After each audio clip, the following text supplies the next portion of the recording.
Juízes 10. Tolá e Jair. Depois de Abimeleque, Tolá, filho de Puá e neto de Dodô, veio libertar o povo de Israel. Ele era da tribo de Issacar e morava na cidade de Samir, na região montanhosa de Efraim. Tolá foi líder de Israel durante 23 anos. Depois morreu e foi sepultado em Samir. Em seguida, apareceu Jair, da terra de Gileade. Jair foi líder de Israel durante 22 anos.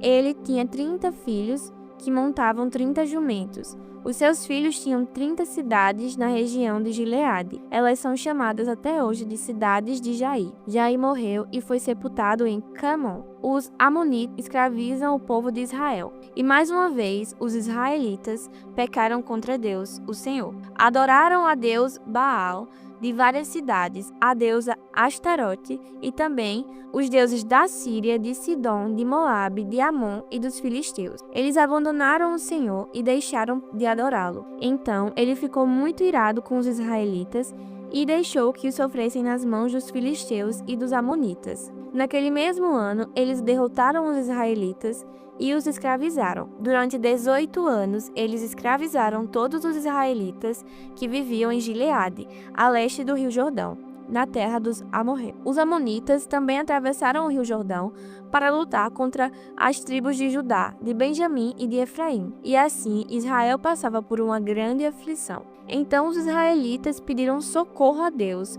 o Senhor, orando assim: Nosso Deus, nós pecamos contra ti porque te deixamos e adoramos os deuses dos cananeus. E o Senhor respondeu: No passado, os egípcios, os amorreus e os amonitas, os filisteus, os sidônios, os amalequitas e os amonitas escravizaram vocês, e vocês me pediram socorro, e eu os salvei deles. Mas, assim mesmo, vocês me abandonaram e adoraram outros deuses. Por isso, eu não vou mais ajudá-los. Agora, peçam socorro aos deuses que vocês escolheram, que eles os ajudem quando vocês estiverem em dificuldades. Mas o povo de Israel respondeu: De fato, nós pecamos. Faze de nós o que quiseres, mas salva-nos hoje, por favor. Então eles jogaram fora os seus deuses estrangeiros e adoraram a Deus, o Senhor. Ele teve pena deles por causa da situação difícil que estavam. Então o exército amonita veio e acampou em Mispa. E os chefes e o povo de Gileade combinaram que o homem que comandasse os israelitas na luta contra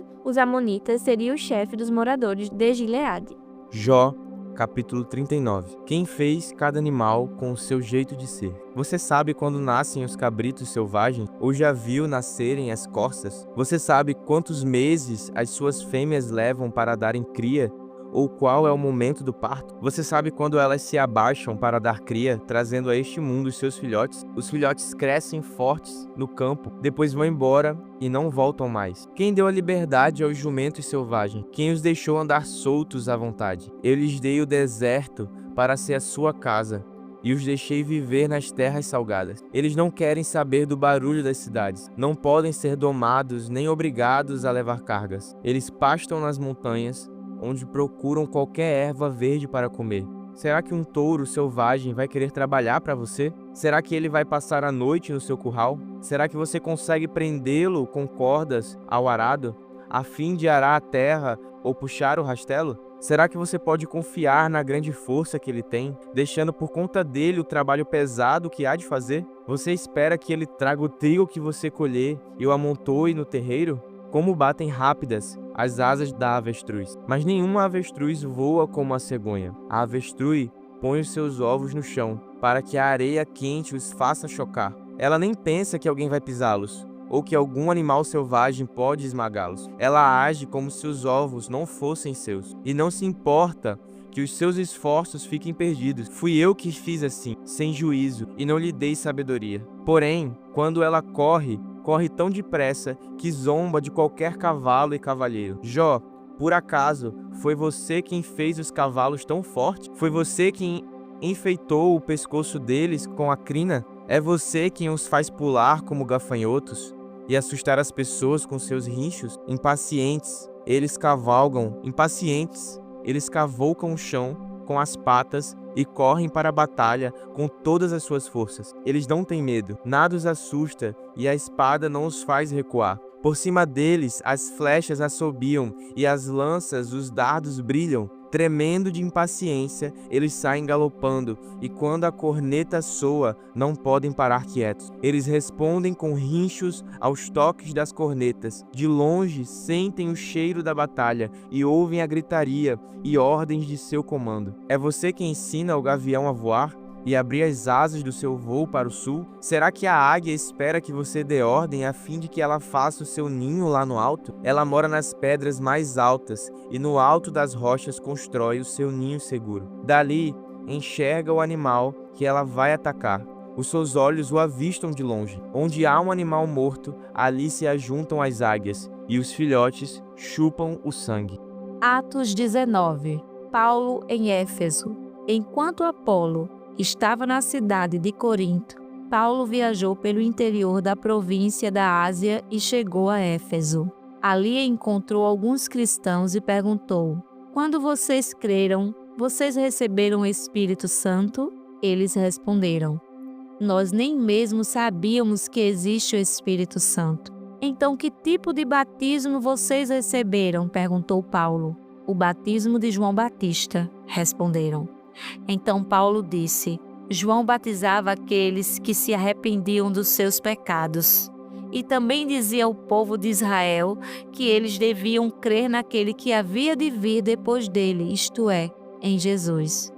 Depois de ouvirem isso, aqueles homens foram batizados em nome do Senhor Jesus. Aí Paulo pôs as mãos sobre eles e o Espírito Santo veio sobre eles. Então começaram a falar em línguas estranhas e a anunciar também a mensagem de Deus. Esses homens eram mais ou menos 12. Durante 3 meses, Paulo foi à sinagoga e falou com coragem ao povo. Ele conversava com eles e tentava convencê-los a respeito do reino de Deus. Mas alguns eram teimosos, não acreditavam e, em frente de todos, ainda falava mal do caminho do Senhor. Então Paulo abandonou a sinagoga, levando os cristãos consigo, e começou a falar diariamente na escola de um homem chamado Tirano. Ele fez isso durante 2 anos, até que todos os moradores da província da Ásia, tanto os judeus como os não-judeus, ouviram a mensagem do Senhor. Os filhos de Seva. Deus fazia milagres extraordinários por meio de Paulo. Tanto que as pessoas pegavam lenços e aventais que ele usava e os levavam para os doentes tocarem. E quando estes tocavam neles, ficavam curados. E de outras pessoas saíam espíritos maus. Alguns judeus que andavam de um lugar para outro expulsando os espíritos maus quiseram usar também o nome do Senhor Jesus para expulsar os espíritos maus, dizendo a eles: "Pelo poder do nome de Jesus, o mesmo que Paulo anuncia, eu mando que vocês saiam." Os homens que faziam isso eram os 7 filhos de judeus chamados Seva, que era grande sacerdote.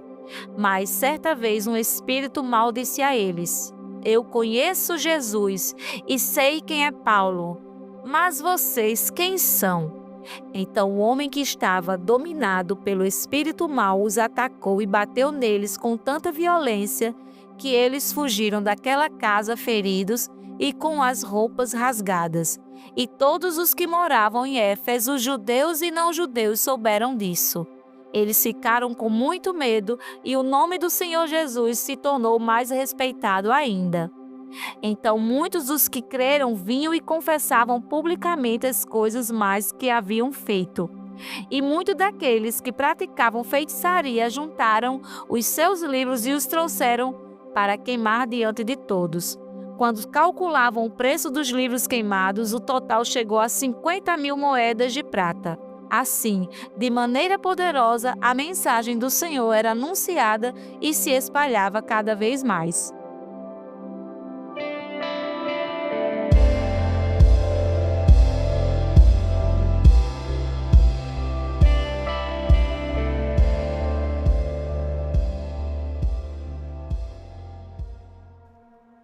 E para finalizar o nosso devocional, oremos. Senhor dos eternos Pai, Senhor, nesse momento nós te agradecemos pela oportunidade de ouvir a Tua palavra, Senhor.